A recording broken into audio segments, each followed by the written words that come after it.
I'm a dude, and I'm inviting you to join me on a podcast about brews. Does that include stouts? Yes, of course it includes stouts. Like I was saying, join us every Saturday on the journey into... Wait a minute. Do you guys do anything about like IPAs? Yes, Stuff like that? yes, we do IPAs. Okay. Yes. Anyway, join us on the Journey into Comics Network for Brews with Dudes. Whoa, hey, have you guys ever... Do you care if I bring some Zima on? Yes, I care if you bring Zima. Zima doesn't count. Zima's... Dr. Dongo. Anyway, join us every Saturday for a podcast that delves into the craft brew world. The following is a journey into comics. Journey into comics. It's a journey into comics. Journey into comics. Journey into Comics. Network. production. Hey, this is Josh Richmond, and you are listening to the Voice of Survival podcast, exclusively on the Journey into Comics Network.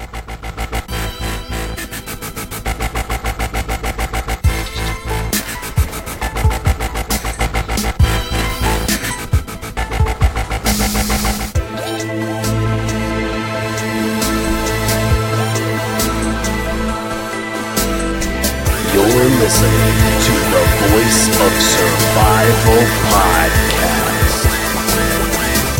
Ladies and gentlemen, your host, Nate Phillips.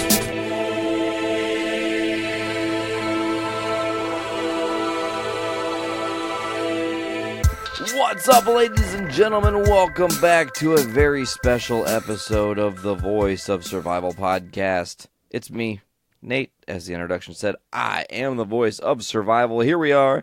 It's season 2, episode 20. And today we have a lot on our plate. So we're going to kind of narrate this in such a way that we go into some stories about my past, talk about some history, work our way into opinions, how I feel about certain things that are happening in today's culture and society. Then we're going to move into what I think needs to be done to move forward in the world as a whole. Today we're talking about love, sex, sexuality, equality in America for everyone, okay? And I'm just going to get right down to it. I think that my journey of love, my story of love and having relationships, really was early informed by my parents' divorce. And I don't mean that it told me to just dump people and to have bad experience, but it taught me kind of what I didn't want my life to be. I didn't want to accept things break and go into shambles. I think that's why every breakup when I was a younger dude was really hard and heartbreaking and really difficult to swallow, It's really strange because I feel like I can actually tell you guys a really strange story that's a little bit behind the scenes and whatever. You're probably going to judge my family. I do, so whatever. Fuck it, right? It's time to be real here. So I'm going to tell you guys a story right now that predates my parents' divorce. And it also changed me biologically forever. Okay, and let's just get down to it. So I'm like 4 or 5 years old, okay, and my aunt is going to be watching me for the night or the weekend or something or other. And I remember that my aunt and her friend, thought that I would just fall asleep, which of course I didn't. I laid there fascinated while they watched porn on TV, and I can't really remember the details if it was like a Cinemax porn or if it was like a real porn. It's kind of, all I remember is seeing lots of boobs. And I was like, wow, I really enjoy those. Like, I really like looking at boobs. And so that was a thing. And then, I get into kindergarten, and I remember, you're a little tiny person in kindergarten. You're only 5 years old. And I had 2 girlfriends, like, right out of the gate, man. Like, a couple days in, I was dating 2 different girls same time, all friends, whatever. And it was just like, whatever. There was no parameters on love, as it were, or what you could or couldn't do in that regard. So, the first girl, one of the girls I dated, I dated them both for a little bit of time. I think it was up until about my, 6th or yeah, it would have been my like 6th birthday. And I took one of them to the movies. I didn't take the other, and there was whatever heartbreak or whatever. So it's interesting because I moved away and dated some girls when the other school I went to, and it was nothing that even stuck or was even really serious. You know, there was I think one time I went on a date as a small like 6.5-year-old and watched Aladdin with a girl and her parents' loft, which was pretty cool, but nothing really that special. So it's really strange because looking at all the little pieces of like my journey, my sexuality like amped up and whatnot when I was like in 3rd grade. And it was really strange timing because it was like right around the time my parents were divorcing. I also had this girlfriend, and like she wanted to do stuff together, and we were doing things together and going to little events together. And then the next thing you know, we're going to a movie, and she is fucking sticking her tongue so far down my throat I don't know what to do. And I'm like, this is an amazing experience. I'm a little bit confused. I'm a little bit like, I'm not sure what to do, whatever. And that obviously didn't last very long. And, you go through little things here and there. And I'm going to tell an interesting story. And I've never actually told more than aside from when I was a kid, as an adult human, I've not told this story but to one other person. And she is very special to me. And so when I was in like 5th grade, this girl invited me to her house, and we went to her house. My mom dropped me off because her mom and my mom were friends, so they dropped us off. Her mom went and like did her own thing. I was like, oh cool, this kid's here. Like I can just go do my thing, and these two will occupy each other and have a good time. So we put on a movie, and I think I'm pretty sure it was Multiplicity. Yeah, it wasn't really that interesting, but then I remember like all of a sudden this girl and I are like making out, and I'm like, hand up her shirt, and she, she's not obviously fully developed, we're kids, and then like I'm like really aroused by that, and I'm like, whoa, this is insane, and I needed to like take a breather. I went to the bathroom and I was like, whoa, buddy, this is crazy. And this is the first time I remember having like a really like the chub, and I'm like, wow, son of a bitch, this is. Whoa. So anyways, went back and like just some more kissing and whatever, and like she's like, don't talk about this at school or whatever, don't tell a lot of people or whatever. And I don't really think anything of it, and like told one friend who told like everyone, and it spread like wildfire, and then it was not cool, and it was like this, I don't know. I was not a cool kid when I was younger, obviously. So it was, lesson learned. I opened my mouth, and that didn't work out. 6th grade, I dated some girls in like 6th grade and whatnot, but it was like a real regression. And I was just like, always, writing letters and super, super, childish love, which was amazing. The innocence of that is very special before like, things really ramped up in my world. But then like I dated this girl. She's my first like really long-term girlfriend, and we dated 11 months. It's really crazy because we dated for a really long time. She screwed around on me with this dude, and it was really strange because she's this like super good Christian girl, but she was really not a good Christian girl. She did very dirty, terrible things. Not terrible. I mean, they were spectacular in the moment. But anyways, she met some guy and whatever, and dropped me like a bag of potatoes, and then like a week later decided, after I begged and pleaded that we needed to try this again because we were right for each other at the time, I said anyways, I said, well, let's try again, let's just like make it right. Like I'm not even worried about that. Like I can move past that, which was my mistake, and I'm not ever gonna try to let that mistake pass again. It's like a fool me once, shame on you thing, right? So, and I've never probably publicly really told this story either, and this is interesting and definitely way off course from what I thought this show was going to be, but that's okay, because we're just going to kind of trudge through the romantic relationships I've had, in some form or fashion. So,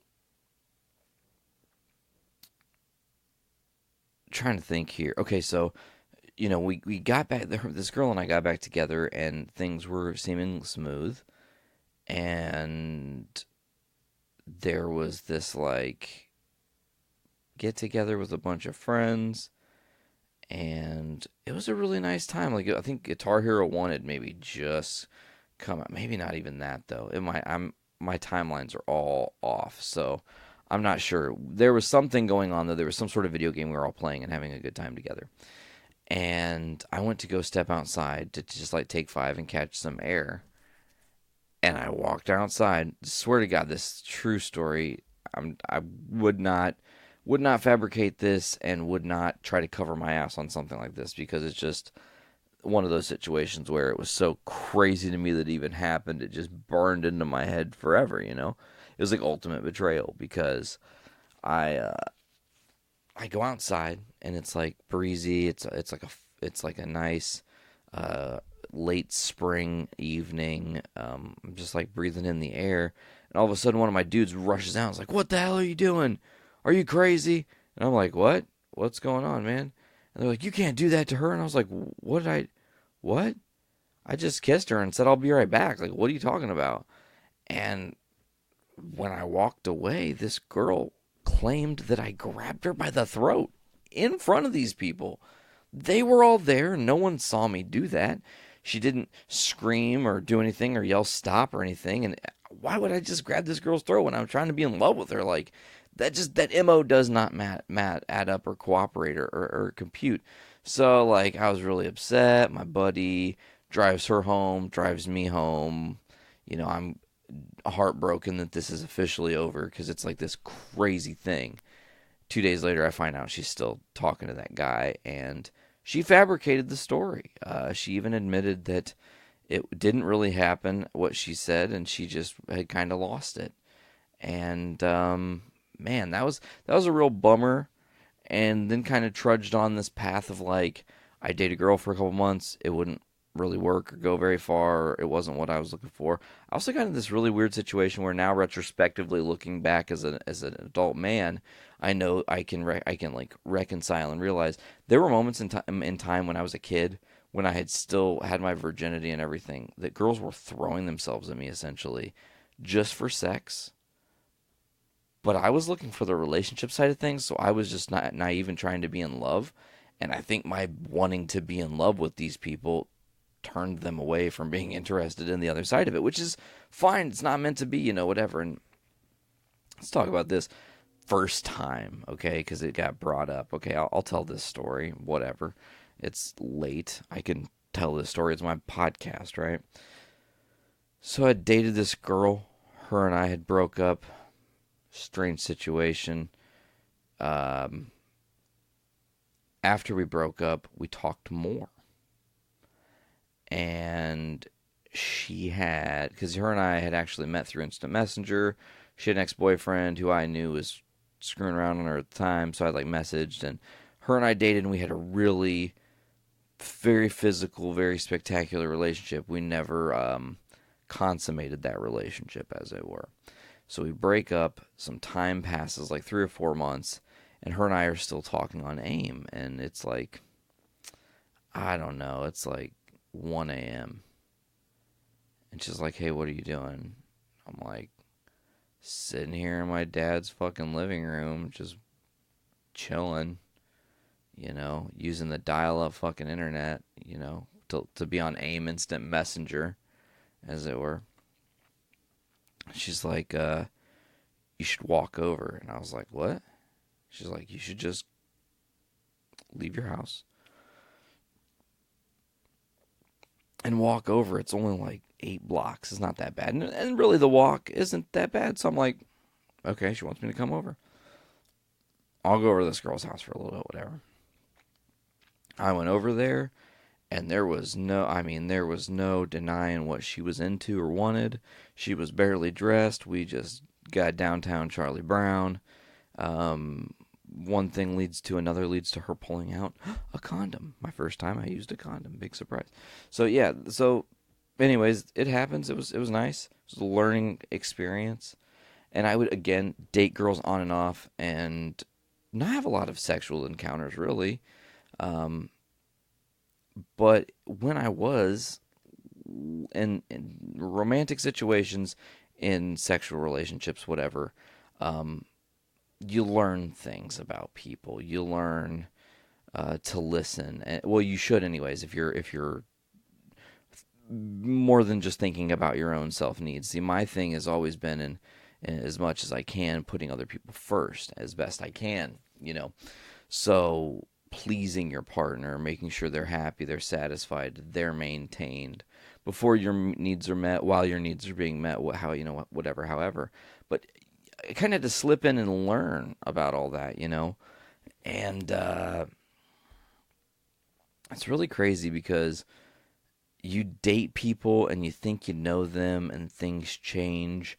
I kind of got into this pattern where I realized girls were just going to fucking cheat on me always. Like, it's just a thing. It's a thing that had happened for a really long time consistently. So I just had this firm belief that this just preconceived notion. And I actually think that sometimes that preconceived notion, like, created its own monster, if that makes sense. And what I mean by that is, in case you don't understand how I'm elaborating, is like, because I had already had this path where things had gone wrong, ladies had cheated on me, whatever reasons, I would fill my head with dark thoughts about this person that I was with. I mean, I'm fucking still probably sometimes guilty of that to this day, honestly. Just like letting the darkness slip into my brains and tell me and narrate something that is probably not true, which in turn creates this mental monster that you ask a question, or you say the wrong thing, or you start to assume certain things about your... Then you give them a fucking complex, man. It's hard. And then they're like, what the fuck? What'd I do? I'm just trying to be here for you. And you're like being kind of an asshole. That's not cool. And again, creating my own monster, I'd just push people away because I was so infatuated or obsessed with the idea of being in love with this person, or being in love with this person, that it would consume me, and I would narrate these terrible tales of how they were going to do and leave and all these things, which would just make them see that they weren't satisfied with me acting that way, I guess, And it was hard. It's all a learning curve. I think when you're young and in love, it's very, very difficult. And I think that, when I met Sarah, things kind of changed across the board, because her and I's relationship have had ups and downs. It's been marred with mistakes. Things have happened. We've fought and screamed and yelled and battled, and things that most people who know us would never have any idea that we've gone through trials and tribulations of this sort. But we have, and it's made us stronger, and going into 2020, I will have known her 13 years. We will have dated 13 years. It's crazy. And it takes ebb and flow. It takes patience. It takes learning and understanding that the person that you're with is going to evolve and change.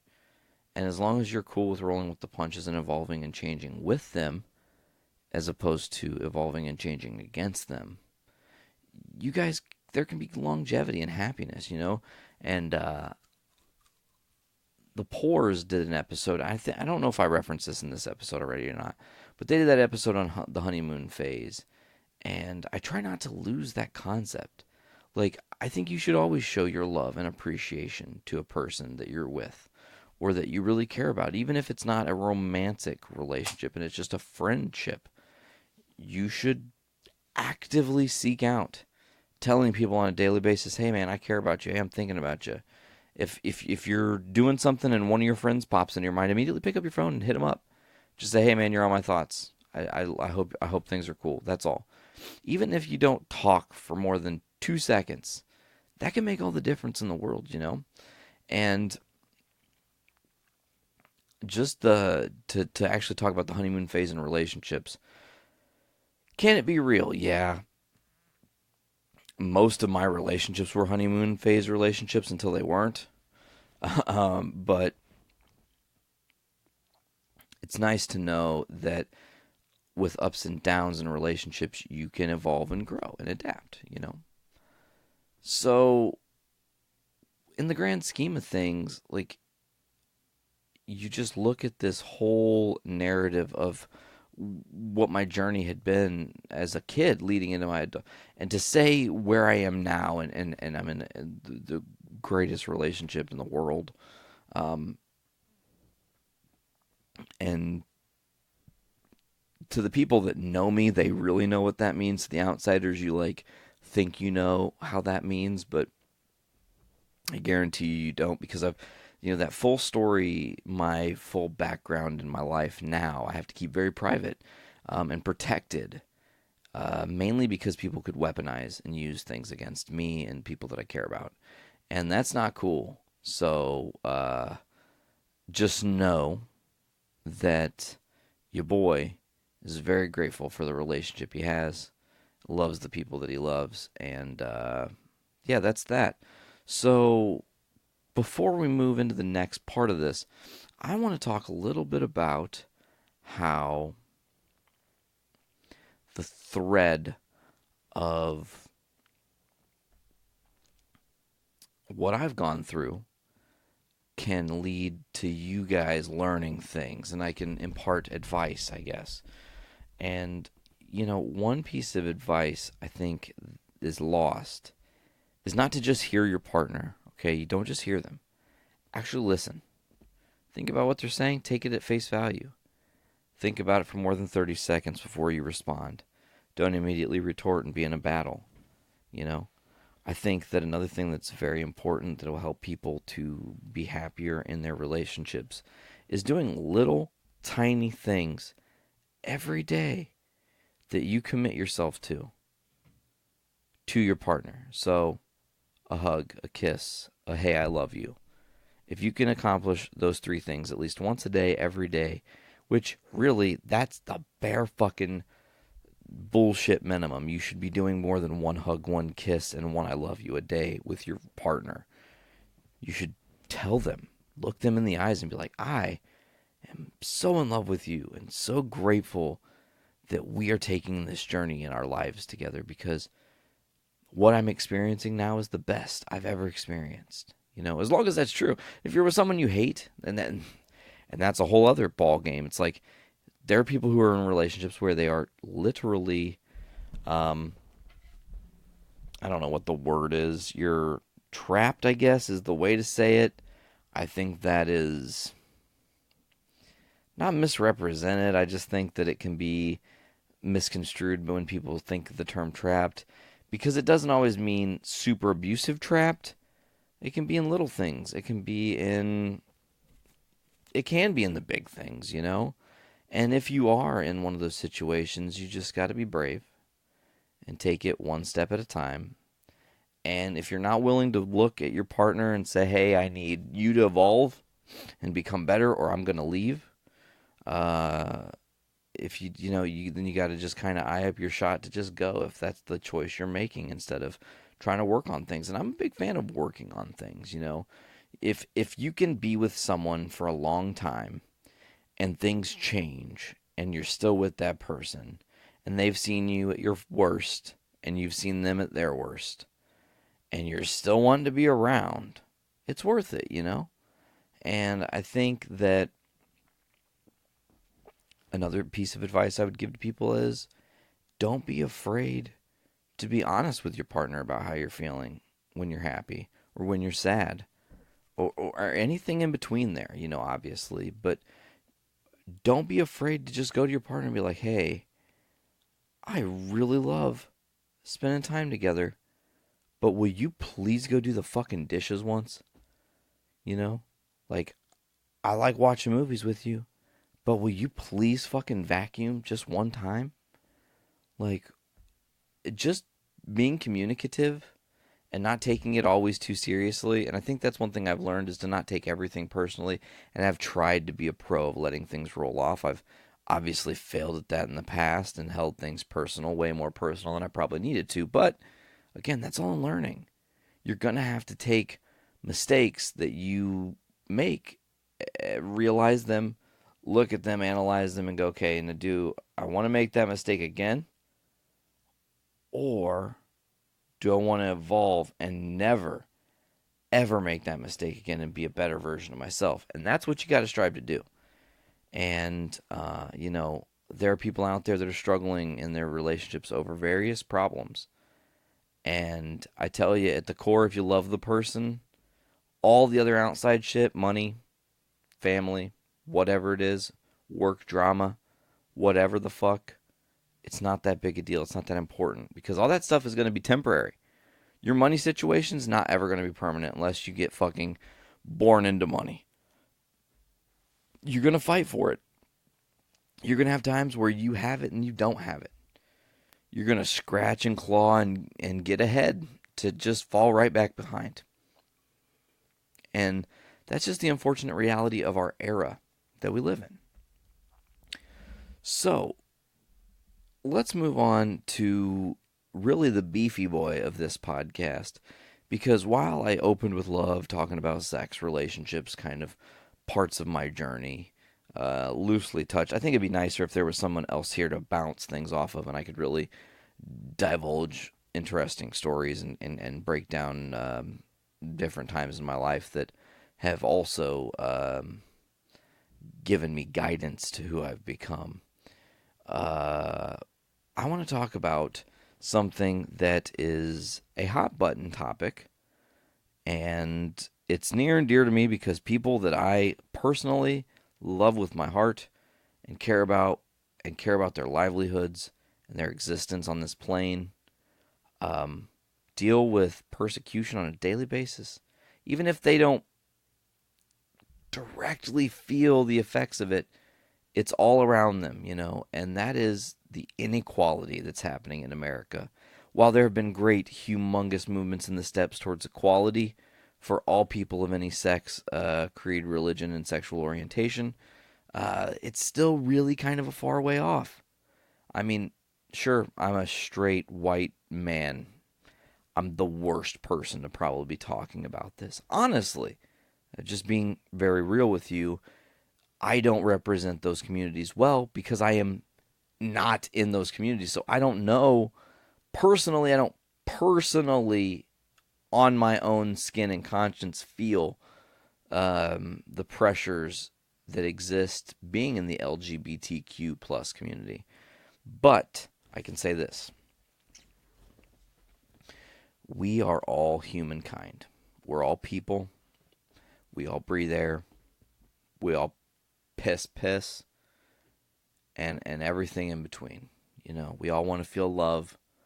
We've all experienced loss. But there are still things that keep us not being fully equal. And it's real when there are couples, gay couples, lesbian couples, everywhere in between that have been persecuted against just for getting married, just for being happily in love with someone. Can you imagine if at the start of this podcast I talked about all this stuff with my love and my happiness, and then got to the end and was like, but I couldn't be with any of those people because it's deemed wrong. You just hear me tell these tales, and there were some dark stories in there. I didn't tell you all the good times. I could have told you there's a lot of good times in my life, man. I've had too many good times to even count. I feel blessed in that regard. But the fact that up until a few years ago, gays couldn't get married in this country freely is fucking criminal to me. Absolutely criminal. It should not matter who you love, as long as that love is not harmful. Because love in and of itself should not be harmful, right? So, if you're a pedophile who loves little children, that's not cool. That's harmful. Put a bullet in your own head. Seriously. It's fucked up. Go away. But if you're a gay dude who loves another gay dude, and then guess what? Maybe they love together another gay dude. By all means, man. Have your triad of happiness. That's cool, man. Some people experience love and they want to open it up, some people and I it's weird because I think that certain aspects of opening up a relationship is very dangerous and can lead down a very dark path and can just kind of like create this like, oh, we're just going to openly cheat on each other happily, I guess. What's the point? But then there's like controlled chaos. Like I said, there are couples in this world that exist that find another partner, a unicorn, a third wheel, as it were, a person that's hitched to the pony, as it were. And that's happiness, for those people. And I think that we're moving to a place where, the Supreme Court this week is voting or not voting, but they're at least hearing the cases of 3 separate cases of workplace discrimination for people who are sexually orientated differently than the status quo that has been put forth by a Bible, according to, whatever. But here's the weird thing. When you look at the Constitution, it's life, liberty, and the pursuit of happiness. And they don't say, listen, if you're the same kind, you can't do that. I mean, look at ancient Greek times. Everybody fucked everybody because it's all they had. There was nothing else to do. So you just have fucking orgies all the time. And we're obviously not there now. It's a different time. But the fact that the basics are still struggling to get through. People who, the lesbian community, battling constantly with just feeling normalized. People should feel normal. And then look at the poor bisexual community is like some sort of redheaded stepchild of this whole thing. They get looked at as just make a damn choice. And it's sometimes not that simple. Some people are wired totally differently, and I mean, here's the fact. If you're a dude, I'm going to ask you this. I'm going to just say this. Any dude that's listening to this podcast right now that watches porn, that is male on female porn, some part of you is seeing a dude fuck a chick, which means you're looking at a naked ass man and his naked ass body plowing some lady. And sure, you're attracted to the lady, you're looking at the lady, you're focused on the lady. But there's probably part of you that had to decide, like, well, do I want to watch this really, really chubby, hairy dude bang a chick?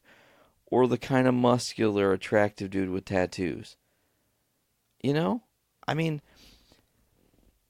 that thinking in and of itself, that's a preference. In and of itself shows that everybody has some level, and I really believe this. I really genuinely do believe this. If we weren't taught the boundaries of sexuality and what is quote-unquote right and what is quote-unquote natural, I feel like we would have a way more fluid society. And I don't necessarily mean fluid swap society. I more mean that we would have a society where it wouldn't matter what you chose to love, who you chose to love, and it wouldn't be something that always put on display, because it would just be normalized that if you love a dude, cool, and if you love a chick, cool, and if you love a dude and a chick, great, and if you're 2 chicks that love a dude, cool, and if you're a dude and a chick that love a chick, great, or if you're 3 dudes who love 2 chicks who have 3 other boyfriends, it's complex, but if it's working for y'all, I guess. The point is that it's like, okay, so years and years and years ago, like 20 years ago, gays in general, gay men, were really marginalized, really looked down upon, had a difficult time getting work. There was the whole AIDS stigma and everything. And then, as we moved on, you have a lot of homosexuals in the community in all kinds of environments. I mean, look at Mayor Pete Buttigieg. He's running for president of the United States. He's a happily married man with a beautiful family. I mean, it's just normal, right? But that doesn't mean that everything in the LGBTQ plus world is hunky-dory. Because while those white men have pushed back and got things, there are still black trans women who are being extremely marginalized. Extremely marginalized. Because, heaven forbid, a born black male can't decide that they identify with their their heart and their soul and their mind is a female internally. How dare them, right? And that's not cool. So I want you guys to do this for me. It's going to be a shorter episode, but I want you guys to do this little exercise for me. I want you all to go to your workplace, and if you know someone who is in the LGBTQ community, I want you to look them in the eyes and say, you are heard, you are seen, you matter, and we can work together to make this world a better place, and give that person a big hug. And I bet you change that person's life, and you might change your own too. Because again, just peeling a little piece of your humanity back and connecting with another individual and saying, listen, at the core of this, you should go to bed at night feeling safety over your head. You should be able to walk down the street and not worry if you're going to get shot and killed. You should be able to go into a nightclub with your friends and not be worried that some gunman's going to come and kill 49 of you. And that's just the tip of the iceberg. If you look at how that community has to deal with violence and hate crimes, the numbers are off the charts, and sometimes they don't even report crimes against LGBTQ people as hate crimes, even when they know there's a motive and they can prove it. So if you don't know, there's an Equality Act in Congress right now. Obviously, it stands to say that everyone deserves an equal slice. No one deserves to be fired for who they love. You know, religion shouldn't you shouldn't be able to use religion to hurt or to discriminate against other people. Meaning, if you own a bakery and you're some crazy conservative Christian, you can't deny a gay couple because you don't want to make their cake because of your religious beliefs. That's being an asshole. That is just being an asshole. That's what that's called. You're an asshole. Stop it. That's the end, right? It's pretty basic. So I want you guys to do this. If you're in the community, I want you to reach out to me, and I want to have people who are actually in the LGBTQ community on the show. And I didn't do enough planning, and it mainly came down to I didn't know what topic was going to be tonight, and I watched the Democratic presidential candidates do the town hall on equality in America, and I was very inspired, and you know, the whole concept of, you know, love who you love. That is, love who you fucking love, man. It does, as long as it does not hurt people, it does not matter. And I really do sincerely hope that our world in 5 years from now, 10 years from now at the most, can have a sense of normal for everyone. No matter who you love, no matter what you believe in, no matter what your religious viewpoints, no matter how you identify. It's very important. You should be able to feel safe, not just in America, but on our planet. Because that's a crazy thing, guys. I mean, if we're just looking at this domestically, there's a whole domestic side of this that's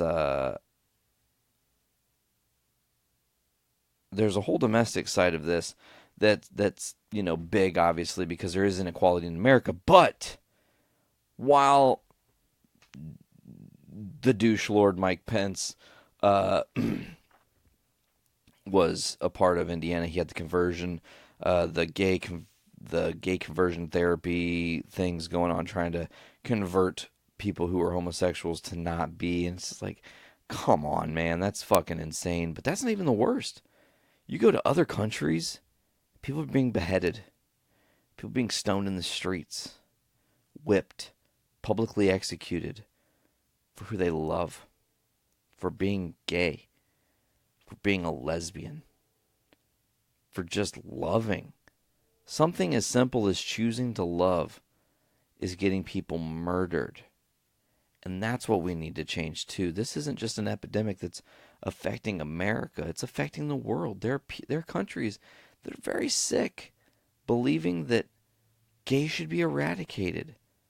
You know, I haven't heard talk about eradicating people since Adolf Hitler. Well, I guess it's not true. There have been More recently, some folks that have also indulged saying some things like that, but we won't go there today because that's not the point of this podcast. Listen, folks, love who you love.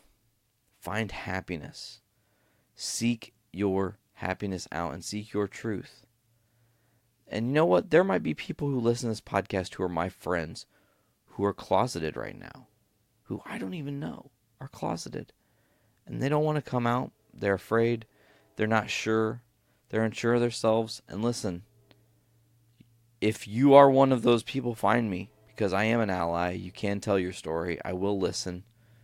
I will tell you that I love you as a friend no matter what, because that is above all.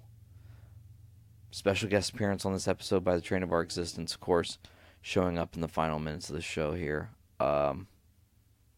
Yeah, folks, just do your best to spread love. It's the more important thing, and it's going to cure our country.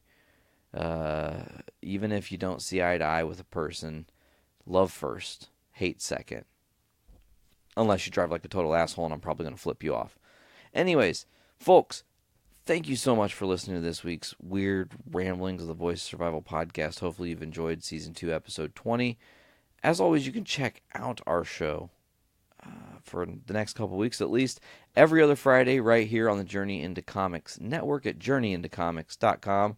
You find us on iTunes, Podbean, Stitcher Radio, Google Play Music, CastBox, TuneIn, and many others. Just search Journey Into Comics Network. One feed, it's all you need. Also, go to patreon.com/Journey Into Comics. Give us $1, we'll give you a holler. We'll make sure you are shouted out. Thank you so much to the people that are donating to our cause right now. I'm also going to change some things here, and I want your guys' opinions. And if you're listening, tune in, get a hold of me somehow, whether it's Journey Into Comics Podcast at gmail.com. Find me on Facebook at The Voice of Survival Podcast, or go to facebook.com/The Voice of Survival. That's me. I want you guys to do me a humongous, gigantic favor. Okay? I want you to tell me what topics I need to talk about that I haven't covered yet. I want you guys to, just reach out to me, man. And tell me what you're liking, you know? Tell me the things you dig. Because check this out. What we're going to do for the Patreon is I'm going to set goals, new goals. But those goals aren't going to be like, getting to this monetary amount will ensure this happens for us. I'm going to set goals like, getting to this monetary amount, I'm going to do this crazy fucking stunt. Or I'm going to try this thing that I've never tried before. Or I'm going to do this. So, here's the deal. If our Patreon can get to $50 a month, I will do a Hot Ones challenge with any person on the network willing to go. We will do 10 wings up, 10 wings down. I will interview them in the Hot One style. We record it as a special podcast. We will also do a video version that'll go on Patreon. So, what I'm saying is we're going to have some new goals. And that's what I want you guys to also chime in on. What you like, what you don't like. But what goals do you want to see us do? What kind of challenges do you want to get us into? Who do you want to call out and see have to do crazy, weird things? Do you want to see Dick lick a eraser? Donate to our Patreon. Maybe you'll get that. I'm not sure. Anyways, folks, I've rambled long enough. This has been Season 2, Episode 20 of the Voice of Survival podcast. As always, I'm Nate. This is the Voice of Survival. Signing out.